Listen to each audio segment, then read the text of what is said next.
Hello, welcome to the Comic Bros Authority podcast. My name is Andre, and with me is, oh my god, it's Miles.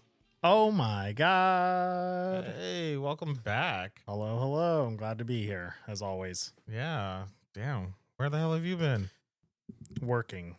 Oh, yeah. Being a dad. Yeah, that's what I've been doing. I'm glad to be back. Thank you for having me. I know this episode is my idea. Yes, well, actually, Ellen, it was your idea. Yes. Okay, so I had this idea a long time ago to do a comic swap. And that's what we're doing. I give Andre a book that he has never read before, and Andre does the same for me. And I had this before Jackie came into the picture, so I didn't include her into this one. Sorry, Jackie. Love you, Jackie. Sorry, dude. You know what? It was so funny because like I explained it to her, and she's like, "Are you guys kicking me out?" No. It's just my one-off because I go back to work soon. Yeah, me too. Yeah.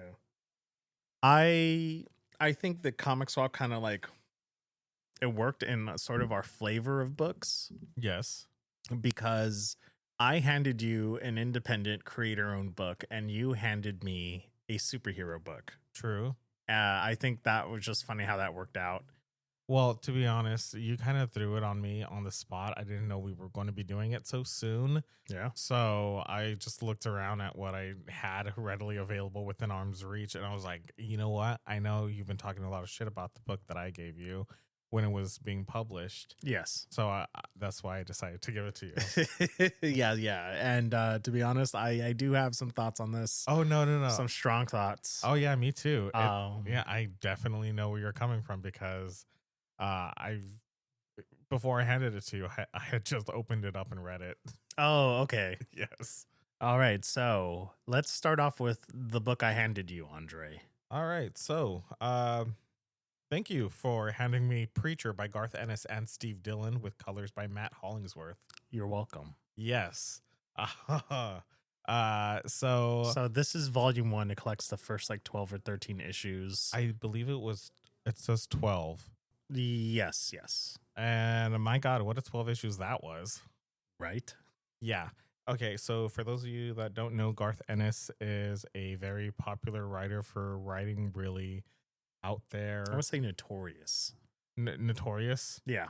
Yeah, he's pretty notorious. He's the author of The Boys, which is the popular Amazon Prime TV show.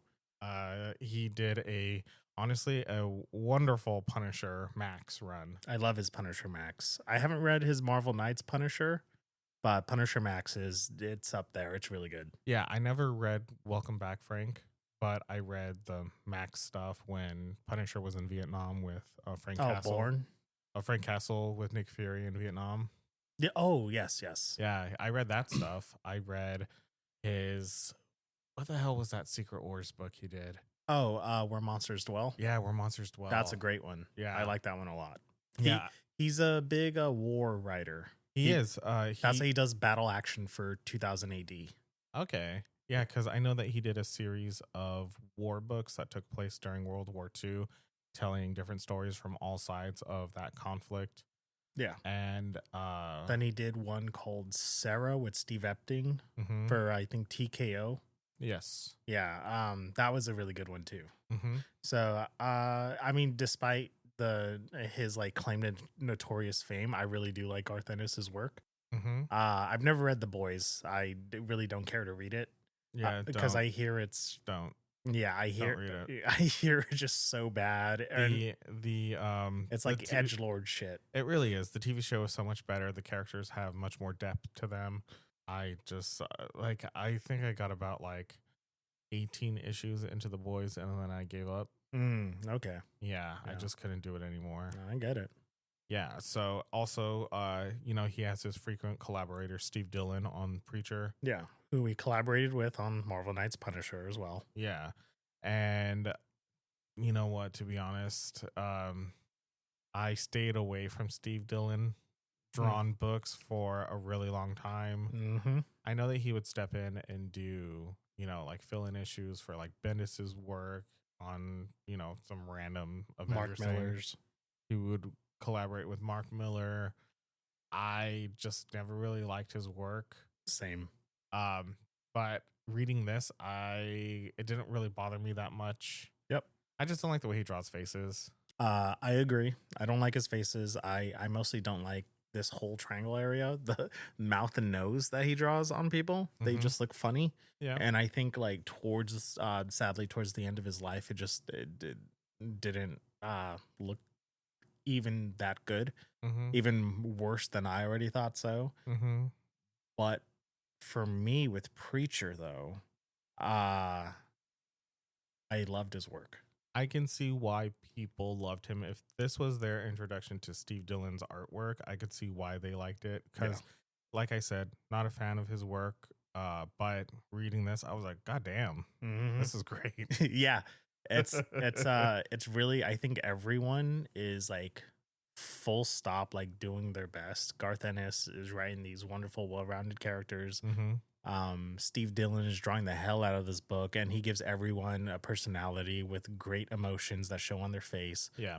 Matt Hollingsworth is freaking, he's not phoning it in when it comes to these colors. Oh no, and it really surprised me because this book was published back in 95 or so. Yeah, like 95, 96, around that area. Yeah. Because there's a lot of references to like Kurt Cobain. Yeah. And stuff like that. But yeah, I didn't even know Matt Hollingsworth was in the game that early because I recognized Matt Hollingsworth from doing work with like Marco Cicchetto. Yeah. And all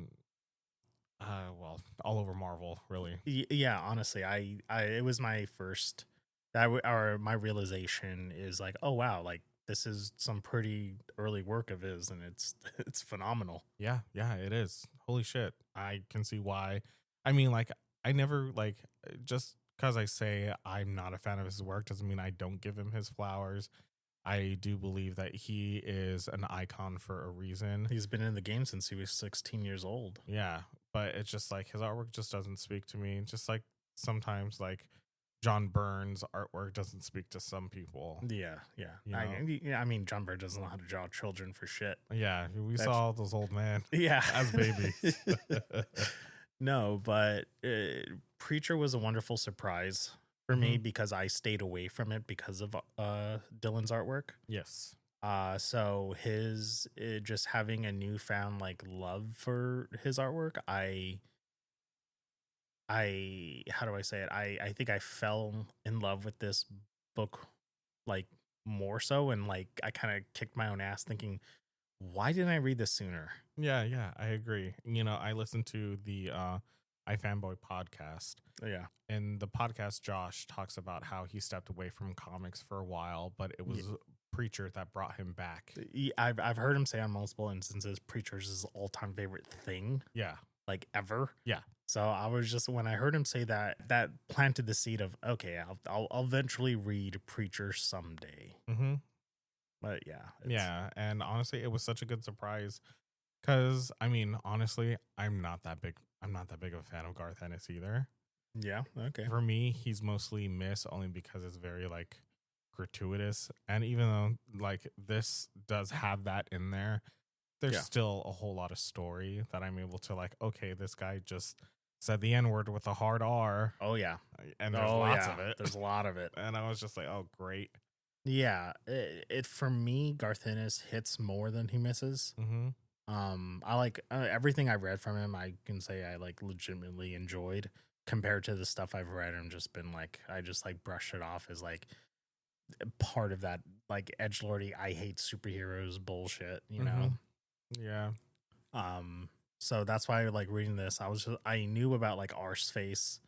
I knew about its gratuitous like violence, its like over like sexualization of characters and stuff like that, and like I knew it was like one of those hardcore 90s, or it has that reputation of being a hardcore 90s edge book, but I didn't really feel it to be that much of like bad 90s. Yeah.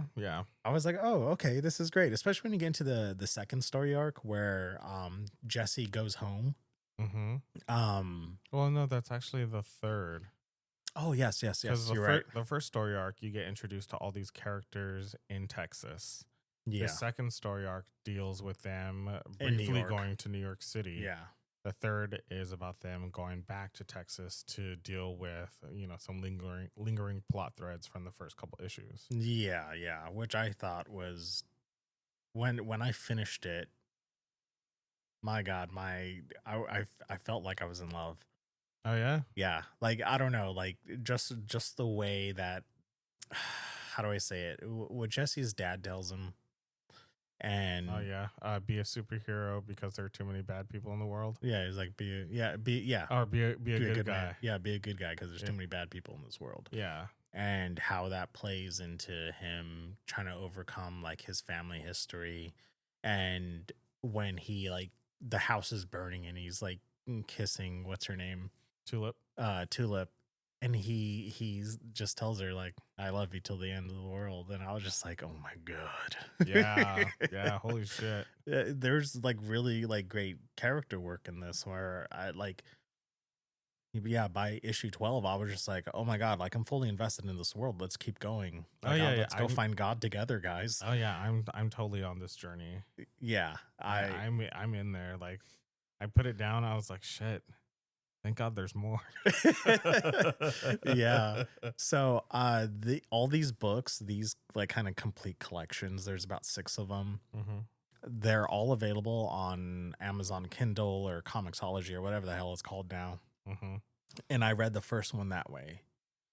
And then I went over to Pulp Fiction and they have like the complete set for like $60, all those books. And I just, you got them all?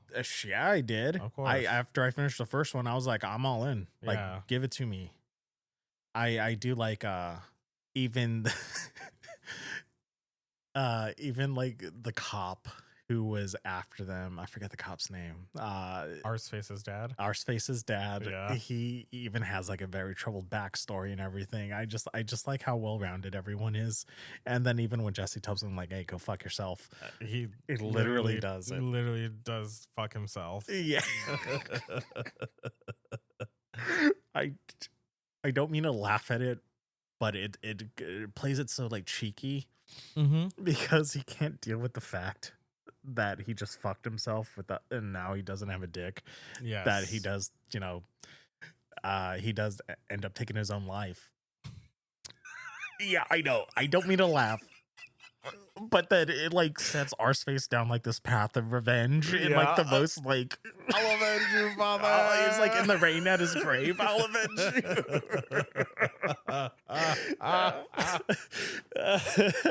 Yeah, I was cackling when I saw that panel of like things to come and it's Arseface in the rain. I was like, oh great, this is gonna be like it's only because the way Garth Ennis like played out the story of Arseface, you hear this tragic story about this kid who tried to take his own life but was unsuccessful.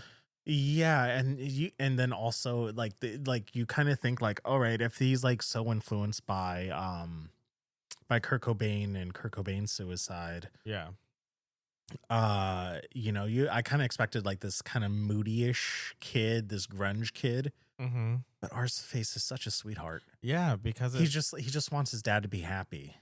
Yes.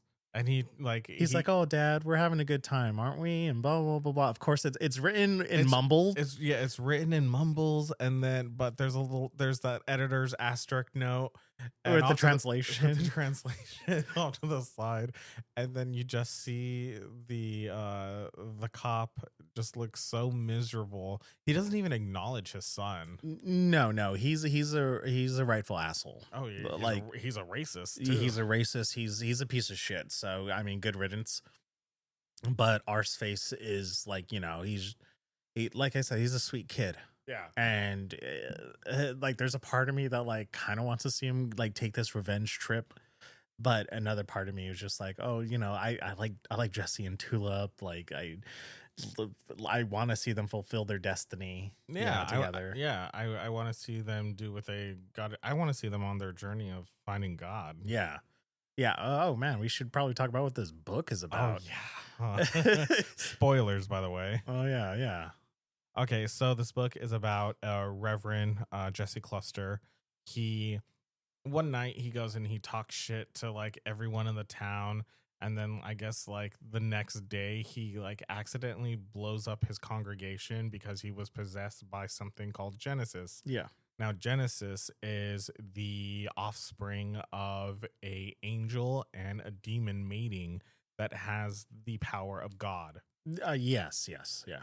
So when God heard about Genesis, he decided, He's out. I'm done. I quit. Yeah, he's fed up with everything. Yes. So that's basically what the book, the main through line of the story, I'm assuming, is that Jesse's mission is to find God and just put him back in his place in taking care of his creation. Yeah, because he has a bone to pick with God. He sure does. Rightfully so. Yep. Because when you get into that third story arc of this first volume, pardon the pun, but goddamn. Yeah. Goddamn. Right. And I'm right there with Jesse. I'm just like, dude, yeah. Oof. Yeah, because it goes into some like pretty like horrific places. Yes. Like this book does not hold back whatsoever. And I don't expect Garth Ennis to hold back at all, because I don't think he ever really has. Yeah, and then especially like with a collaborator like Dillion. Yes. He's like all in too. He's just like, you want me to draw it, Garth? I'll do it. Yeah. And he does it. Yeah, and he does it spectacularly. Yeah. I mean, basically this book is like a road trip book. Mm-hmm. But we kind of dive into the history of these characters and who they are. Jesse is with two companions. He's with Tulip, an ex-girlfriend of his who he met. And Jesse is supposed to be like 25 or something. Which is crazy because this guy looks like he's pushing like 45. I know. It's the way Steve Dillon draws him and everything. And of course, he has a mullet. He has like that mid-90s mullet that I remember on like half my uncles. Yeah. And Superman. Yeah. And who is the vampire? Give me a second. Cassidy. Yeah, so when we are introduced to Cassidy, I was like, oh, cool. Like, of course, Garth Ennis is going to write someone that's not from America. Yeah. He's an Irishman that came to the country to start a bar. Oh, yeah, that's right. And he ended up becoming a vampire. Mm-hmm. And I knew he was a vampire before the thing, because of course he's sleeping in the bed of his truck with the blanket, and then even Tulip was just like, he's just in his blanket all day. I just thought he was a drunk. Yeah, and I was just like, oh, okay, he's a vampire. And then like, of course, I think it's issue number 3 or 4 where the cover is him covered in blood. Yes, that's 3. Yeah. So I was like, oh, okay, and he's a vampire. I've seen all these covers. Who's the cover artist of these books? Because this man is phenomenal. Glenn Fabry. This man draws the hell out of these covers. Hell yeah. These covers are pieces of art themselves. Oh, I love it. It does take me back to that era of like 90s comics, but I think, I don't know, I could be mistaken, but his art looks like the guy who did all those like Marvel cards in the early 90s. It could possibly be. I'm just going based off of like memory and shit. Yeah, exactly. And I don't know who the artist is. I mean, it could be Steve Rude. For all I know. Yeah.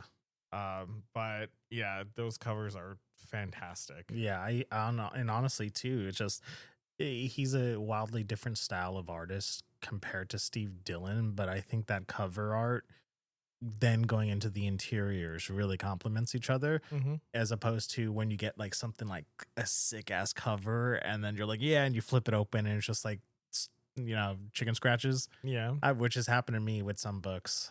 Yes. I am a victim of that too. Yeah. But Preacher was definitely a standout read. As I was sitting and reading it, I would just be like, oh God, what the fuck? Like when Jesse goes into his backstory and he's telling Tulip about everything that had happened before he met her and then why he left her. Yeah. Jesus Christ, like the whole thing with the coffin. Oh my god, yeah. When they abused him as a boy and just left him in the coffin, like, at the bottom of a swamp. yeah, Yes. Ah, man, that made me angry. I know, especially when you realized who they put on top of the coffin. Yeah. And that made me mad. Like Yeah. I legitimately like got like very upset. Mm-hmm. Yeah, it's there, that whole storyline, like that story arc specifically, I binged one night. Mm-hmm. The other stuff, it took me like roughly like a week to get through. Same. And I was just like, okay, but by the time I hit story arc number 3, where we're gone back to Jesse's backstory, I kept flipping the page. I was just in it. I was like, let's go. Oh, no, that story arc is definitely a page turner. Yeah. The whole, was it Angelville? Yeah, Angelville. Yeah, the Angelville story arc was so. I honestly, when I got to that, I couldn't put it down. The stuff before, like you said, it did take me about like a week to like power through it, just to get to know the characters, get to sit with it for a bit. But, Yeah. once you hit that, once you get to know Jesse's backstory, once you get to know his fucking grandma. Oh my god, what a terrible person. I know. What the scum of the earth. Scum of the fucking earth. Man. I hate her. I know. I know she's fictional, but I hate her. It's okay to hate fictional characters, and this is the thing. Garth Ennis writes that character to be the most vile, evil, disgusting, ugly piece of shit Mhm. that he possibly could write. Yeah, Besides and- Homelander. Yeah, besides Homelander and besides the Slavers Oh god, the Slavers, yeah. from I was- Punisher. Oh my god, I don't know, something in me like squealed with excitement when Punisher was killing the Slavers. Oh yeah. I was just like, kill him, like even in the most gruesome ways. And Yeah, do it. I mean, and like that's the thing about like Garth Ennis's work is when you get these like vile characters Mhm. and they finally like meet their maker yeah, in ways that is just so cathartic. Yeah. and you just feel good about it because these are just horrible people. it's honestly, it's kind of, it's a power fantasy in a way. Mhm. I mean, he does it in a different way than the way other writers approach it with superheroes, where you're Batman, you're fighting off 7 people at the same time and you have a way to get out. Yeah. Jesse is fighting his cousin or uncle or whatever, and this man has been torturing him since he was a little kid, and he's taking him on a one-on-one fight, and he does not have the voice of God, but you feel it when you be like, hey, like that's where I want to be, to have that gumption to take down the monster that just killed my family. Yes. And it's so satisfying. And yeah. you're right, it's extremely cathartic. It is satisfying in a way that I excuse how gruesome it is, and I just love it. And Yeah, because like we mentioned earlier with the Slavers, when it came to that, because that story arc was about human traffickers. yeah, And of course we all know that like that's such a big thing that's been going on since, the dawn of time. oh yeah, very much so. But, with everyone coming out and telling their stories of how they survived and, these movements that are happening to help stop human trafficking, Yeah, you're right. It is like a power fantasy when you see them like finally like get what they deserve. yeah. And I love to point out every single time we talk about the Slavers, it's just the bulletproof glass, and then Punisher just throwing that lady up against it over and over and over, and I'm just like, Yeah, honestly, that and the woman that was being trafficked in that story that ends up like dealing like the final blow. yeah. Like, oh, like that's so good. Yeah. Like, And that's the kind of shit that Garth Ennis does in his books. and he's so fucking good at it too. And like that's why, like, I mean, he does get shit for it. Mhm. Because like when it comes to like The Boys, because I've only heard like what happens in The Boys comics, so that's different than the TV show. Yeah. But I've never read it. But it just seems like when he's not being like an ass about it, like he's really good at it, like what we mentioned with this book or with the Slavers. He's so good at it. But when you get The Boys, because he goes, fuck it, I hate superheroes, they're all assholes. Yeah. And he doesn't really have that much that much to say to it without it just being I hate superheroes. Yeah. Yeah. No, I get it. Yeah. But yeah, this book it was a nice surprise for me. Yeah, same. That's why I recommended it, because as soon as I got done with it, I went and bought the stack, and then that's when I threw the first book at you, and I was like, "Here you go." Like, I think it's time we reread Preacher. I think so as well. I think I'm going to finish it. Yeah, me too. I have all the copies. Just let me know when you want. And also, I mean, I have the DC Universe app, which has all the Vertigo titles on it. Yeah. So I mean, I'm just going to read it through the app. Okay, yeah. So this is available in like 6 thick trade paperbacks, like complete collections of Vertigo or DC Black Label, whatever have you going on nowadays. But it's also available on the DC Universe app and also on Comixology and Kindle. I'm pretty sure it's available on Hoopla as well. Yes, go because it's a pretty renowned book. And I mean, yeah, go check it out for yourself if you don't mind. Like I said, the gratuitous violence, the nature of some of these characters and how evil they are and sickening and disgusting, then this book is a real treat. So far, it's up there for me. I'm pleasantly surprised, and I want to finish the rest. So yeah, I'm going to. All right, so let's talk about the book that I just threw at you. All right, so this book I do not like. Yeah. Okay. I'm just letting you know like how I felt about going in. Yeah. When it was being published, I hated it. I hated the idea. I read the first issue and I was just like, I'm out. This is so stupid. Yeah. And then it just kind of made me like just quit the line altogether. And this is what, This is 2012, 2013? Oh, yeah, right. Okay, so this is All New X-Men Volume 1 by Brian Michael Bendis and Stuart Eminem, with Dave Marquez filling in on fill-in issues. Yes, and so let me give you my thoughts on Brian Michael Bendis. Go ahead. I love Bendis. Yes. I think he is phenomenal, but towards the end of his Avengers, I can tell he was falling off.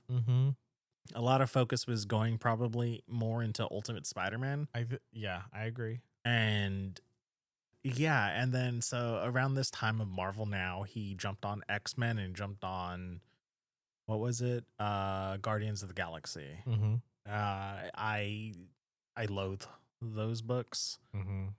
Yeah, like this whole time from Marvel now up until Krakoa, I don't know any X-Men. Okay. Like I just don't. Yes. So you threw this book at me. So you pretty much just dropped off with Avengers vs. X-Men. Yes, honestly. That's where I kept up through Wolverine and the X-Men, Jason Aaron's run. Yeah. And yeah, I liked it. I mean, I still do. I have it. I was collecting it. It's the idea of Beast being so stupid, bringing the past X-Men to the future, so they can be like, oh hey, the Cyclops, you're being a giant asshole and you killed Xavier. You got to change your ways. I was just like, Beast, are you stupid? Like I'm not a smart man by any means, Andre. No. But I felt like, oh, this is like really bad. Just being a science fiction lover, I was like, okay, this is pretty awful. Why would Bendis do this? Yes. I kind of had a feeling they were like playing with time a lot at this point, because Bendis recently did Age of Ultron. So I was like, okay, you guys are like, he's really breaking the space-time continuum here. Like he's really destroying it. And, yeah. But reading this, I didn't completely hate it. Okay. I still don't like the idea of Beast bringing in the X-Men. Neither do any of the characters. Yeah, I agree with that. I agree with that. I do like the fact that they are, how do I say this? They are at odds with Beast for doing this. I know he's going through like a secondary mutation or something. Hopefully, because I will continue this to see where it goes. Oh God, good luck. Oh no, don't tell me that. Now I don't want to. Oh my god, I'm gonna take No, okay, so let me catch you up on what's going on with the X-Men. So the X-Men were experiencing a schism. Cyclops on one side trying to militarize the next generation of mutants versus Wolverine, who just says let kids be kids. Yeah. They have a big difference. Then like the Phoenix is coming back to Earth. It possesses Cyclops, Emma Frost, Magic, Colossus, and Namor. They become the Phoenix Five in the event AVX, Avengers vs. X-Men.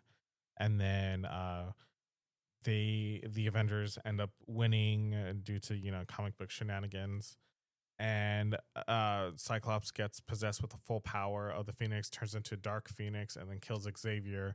They get the Phoenix out of him, but because he was attached to the Phoenix for so long, it broke his powers. Yeah.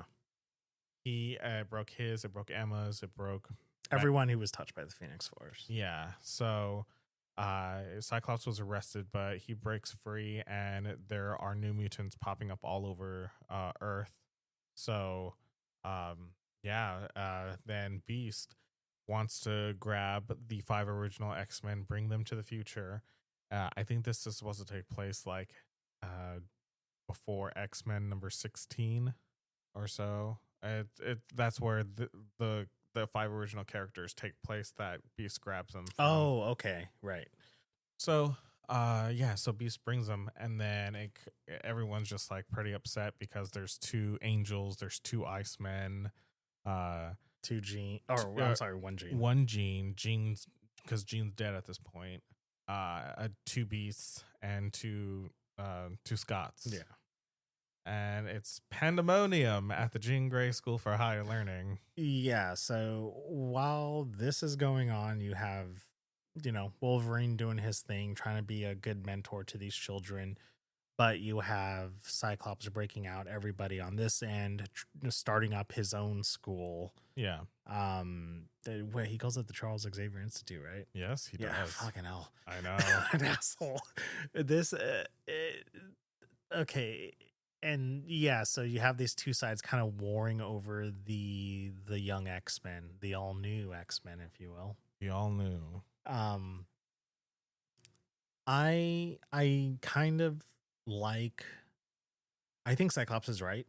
Yes. At this point, the mutant population can't fuck around. So yeah, of course they need to fight for their place harder than they have before. Yeah. I sort of agree with Wolverine where he's like, hey, let kids be kids, yes, but being a mutant in this time of Marvel, you just don't have that choice. You don't have that luxury. Yes. So I'm a Cyclops guy so far. Yeah, no, I think this era for Cyclops was pretty good because I love Revolutionary Cyclops. Me too. He's one of my favorite eras of the character. He's my favorite X-Man. But yeah, this is one of my favorite eras. And when Bendis jumped on this book, I felt like this was good Bendis. Okay.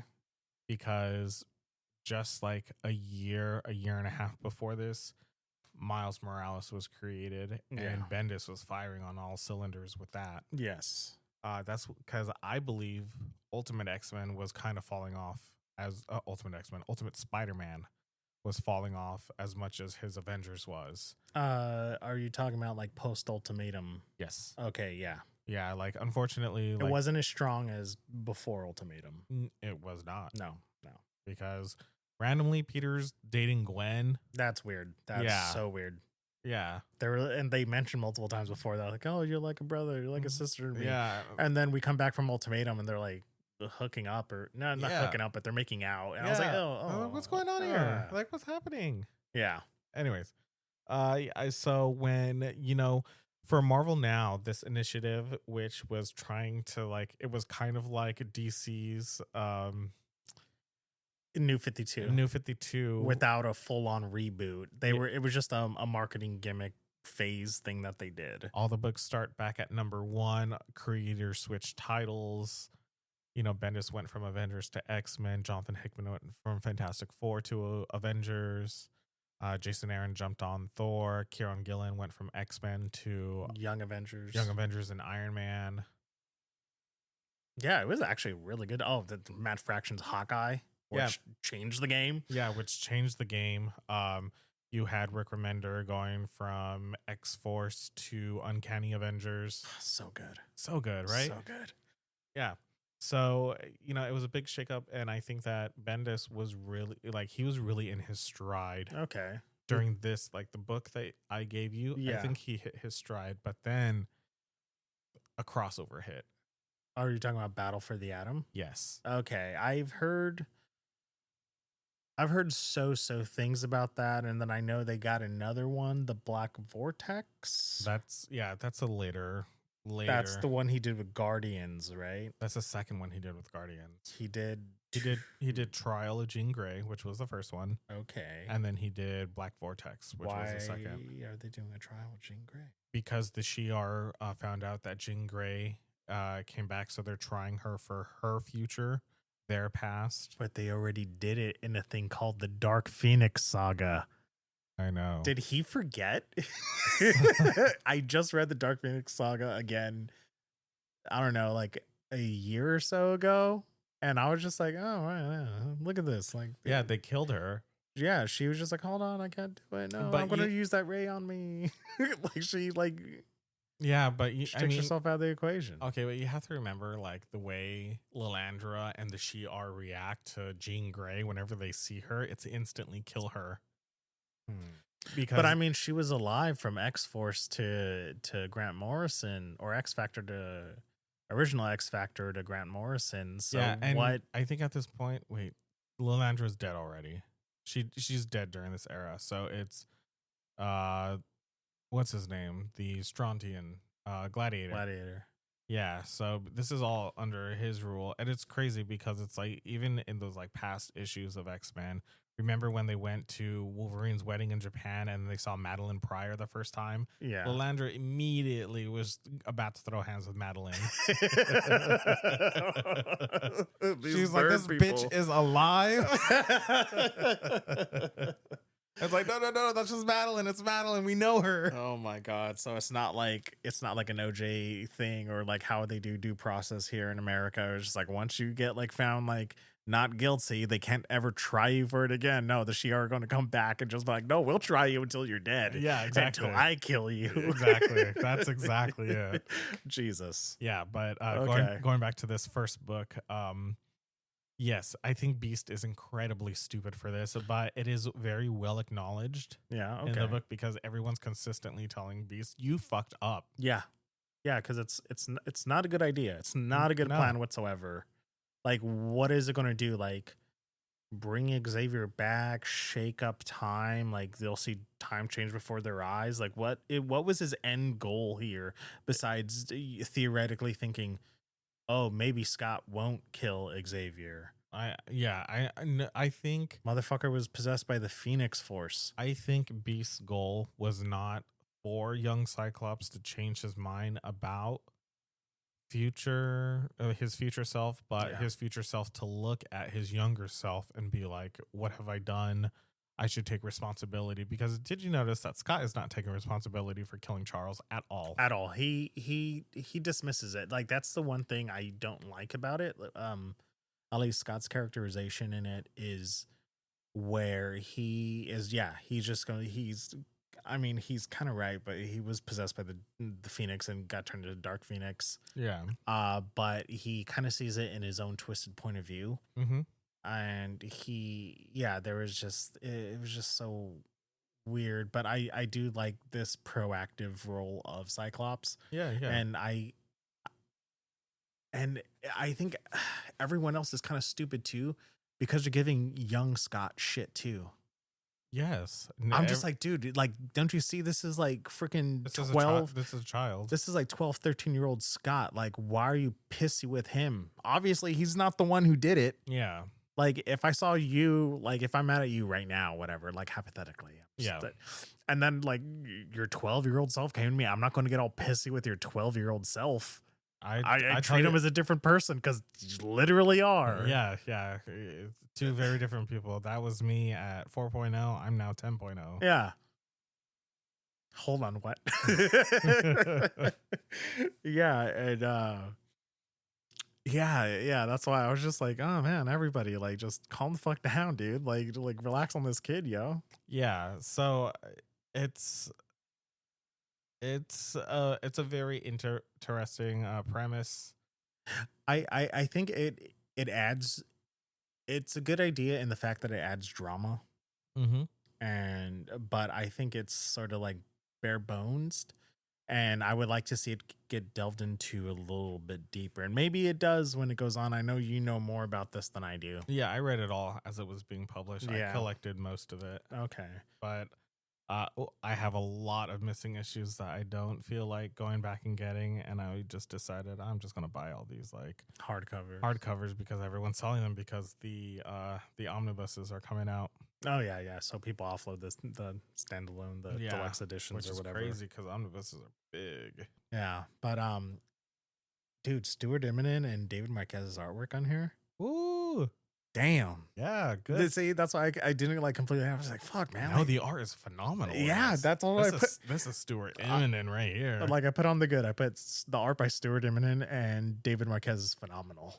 All right, so I noticed something about like there's a lot of double page spreads, which I think Bendis started doing like towards the end of his Avengers run, and then he started doing a lot in his with David Marquez in Ultimate Spider-Man. Is that you got these double page spreads, but you kind of have like this one big panel and then like the rest is in like multiples, which confused me just a little bit.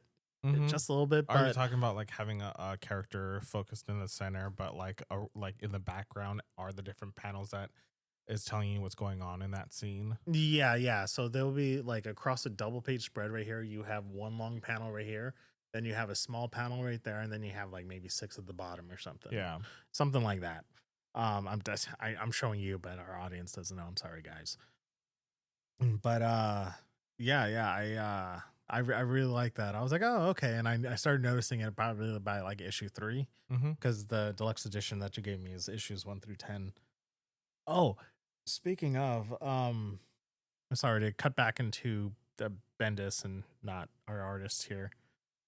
This was a really fast read. Yes, this is like one of like Bendis's like easier reads. Yes, he is known for being dialogue heavy. Yeah, but like I mean, Claremont's dialogue heavy, and that takes me about like 20 minutes to get through a single issue. Yeah, it took me like 25 minutes to get through the issue of Belasco and Illyana, and like what was that 160? Yeah, I was just like, oh geez, this is taking me forever.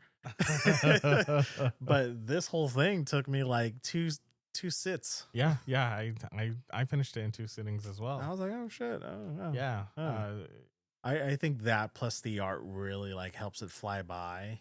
I think Bendis really like whenever he teams up with a superstar artist like he did on this. I think he really lets the artist tell the story. Yeah, definitely. Rather than let like his words do the talking. Yeah, honestly. And like I've been through there where I turn the page and I just see all those like freaking dialogue bubbles, and I'm just like, oh. I was like, okay, but then it's like it's Bendis dialogue, so it's like it's you know how to fly? Yep. Since when? You'll find out. Okay. That's like dialogue Bendis right there. Yeah, or you like even I know Tom King takes it too with the like repetitive speeches. Yes. But then you always go back to they can fly now. They can fly now. Yeah. All right, but there's one character that I'm hating so far more so than Beast. Oh, who? Jean Grey. I am hating Jean so much in this book. Yes, and I think there is a line from the Stepford Cuckoos. I forget which one it is, but one of them's like, this is the Jean Grey everyone's talking about, which kind of confuses me because they were there. They were there with Jean. They were enrolled in school and Jean was alive. Yeah, but they're like, oh, this is the Jean Grey everyone's talking about. And Jean is, I mean, but then again, I mean, look at your niece. She's a teenage girl. Yeah, and she's gonna be doing like messed up shit. Like Oh, what'd she do?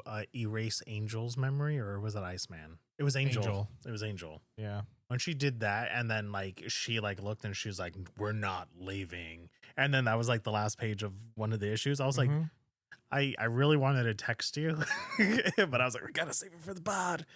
No, Jean pisses me off in this. Jean makes me mad, and it's so I'm not used to Jean being this brash. Yeah. I'm used to Jean being more level-headed. Yeah, because or maybe written poorly. And not given like, I don't know, like this kind of spunk. I don't know. Yeah. Well, to be honest, I don't know much of teenage Jean. Those old X-Men issues are really bad. They're so hard to read. Yes, hard. I've tried. I mean, like I have them. Yeah. They're Yeah, I've read all Stanley's Fantastic Four. I read the beginning of his Avengers. I read his Spider-Man. Those are easy to read. But when you get into X-Men, you're like, what is this? His X-Men is Daredevil for me are extremely tough. I cannot do those whatsoever. Yeah. I just can't. No, nor do I want to. Yeah, because I have that like box set of like that's right, the early Marvel books. Yeah. And I was just, I of course, I breezed through Spider-Man. I read those a million times. Yeah. Fantastic Four is a little harder because there's like science mumbo jumbo and Sue is written. Why won't Reed talk to me? Reed, you're not looking at me. Like, Jesus Christ. No, but yeah. Early X-Men is just truly awful stuff. I don't want to. Yeah, the Jean that I know is already an adult. She already knows what she wants in life. Yeah. She is level-headed, and she tells it how it is. Yeah, and also she's destined for more, or at least that's how Claremont wrote her. And I was reading his Uncanny with the X-Men Classic. Oh, yeah. Yeah, so I got a lot into that. And yeah, I like her like that. But again, she's an adult by that point. Yeah, so this is a very different Jean. Yeah, which I know that's going to like, it's like already fueling the future hatred I have towards Jean and the whole Iceman coming out. Oh, yeah. I'm the same way. I mean... Here, I'm going to do it. Do it. All right. Here's my hot take. Say it. I don't think Iceman should be gay. Okay. I don't think he's gay. When that happened in this series, I was just like, yeah, no, I don't accept that. I mean, it's here to stay. I can't fight it. Yeah. Whatever. I'm not going to make a big hoopla about it because I mean, who the fuck cares, anyways? Yeah. But yeah, I mean, that was always my point of like. I've been very vocal about it to you. Yes, you have. But yeah, but now seeing Jean do this stuff that is like morally wrong, and then like forcing Iceman to come out of the closet, I was like, oh yeah. This makes me probably not like it even more, you know? Yeah, I agree with you. I believe I'm in the camp that Iceman has been closeted this whole time because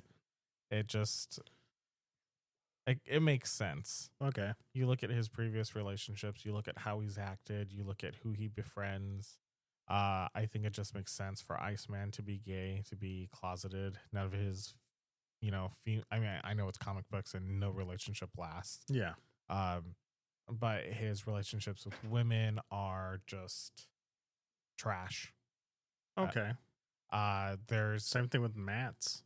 Oh yeah, well, it's like Matt Murdock, but you're making him gay. Yeah. No, but no, there was like that issue where Bobby took Rogue to go meet his parents, and it was very like, this is my beard. Yes. It was very much that. Okay. There's some. I know there's a panel where Jean. I think it's the first issue of X-Men where Jean's showing up to the school, and all the boys are like, "Oh my god, it's there's a girl coming to the school, and Iceman's like, yeah, why are you guys so obsessed with the girl? But then again, he's kind of like the young one. That's what I was about to say. I know people recontextualize that panel. Yes, but I've always saw it as, oh well, Bobby's the young one. This is probably before he even liked girls. yeah. So the whole Bobby thing, I think it makes sense. I wish it was done very differently. Okay. Instead of being so invasive, because literally what Gene did was probably the most traumatic thing that can happen to a gay person. Yeah. Because that shit sucks. Oh, I bet if someone's forcing you to come out of the closet before you're even ready. Yeah. Even before you're even ready with yourself. Exactly. That is fucked. Yeah. So what Gene does throughout the series. Has Bendis ever talked about that or no? I think he did. I just forget where. Okay. Because I'm just like, I wonder, like, as a writer, what was he doing? Especially with, like, Gene doing that. Like, what was his justification for it? Yeah, because this really made... God, I remember when that issue came out. I was just like, what the fuck are you doing? Like, how far... Like,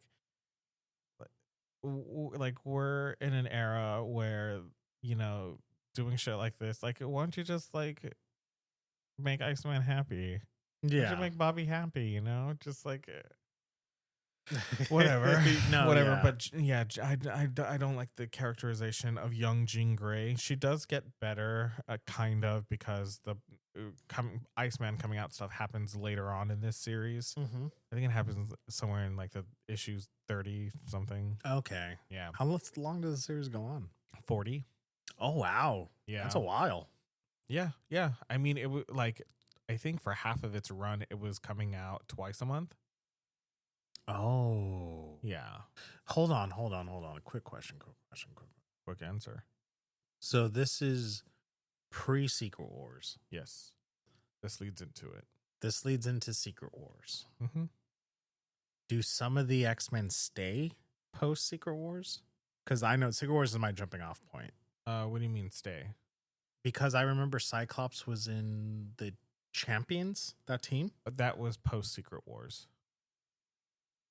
Huh. So they're unable to go to the past because time is so fucked up. Right. Like Beast, there's a point Beast, where Wolverine, Sue Storm just screwed up. yeah, they screwed up time. And Kang notices. Okay. And then of course, like, you can't do anything because like Secret Wars is happening in the background. Oh yeah. Also, the Avengers, the Time Stone went missing or some shit. Exactly why time is fucked. Yeah. So so after Secret Wars, it takes place 8 months later in the Marvel Universe. Right. The Terrigenesis cloud is killing mutants. It's toxic to mutants. Yeah, exactly. So it's killing mutants across the world. So the X-Men took the mansion and threw it in limbo to escape that cloud. Okay. The young X-Men are kind of on a road trip all around the world, saving things in these awful looking costumes. Jean Grey is doing her own thing. Is this still written by Bendis? No, this is Dennis Hopeless. Yeah. Is this one of the colored X-Men series, like blue, gold, or red? No, that comes after that. So after the little road trip series. Yes. I think Laura is on the team with them still. Okay. And then you get to like the rebranding of X-Men, where Kitty runs X-Men Gold with Old Man Logan.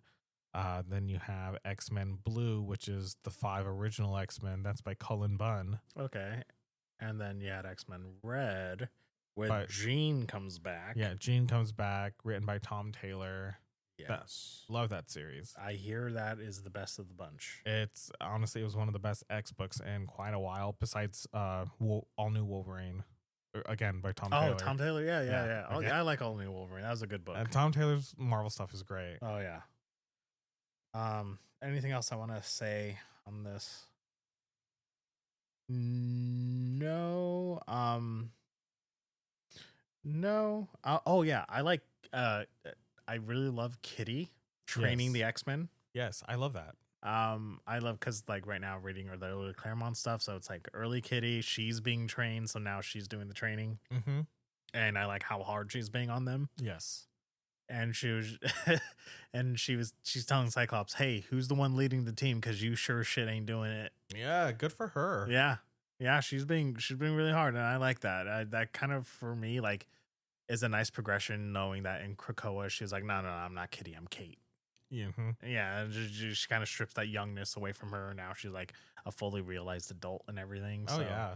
it's nice to see that. I like that with Kitty Pryde. Yeah, the current book, Extraordinary X-Men, she's, teaching, a new generation of mutants.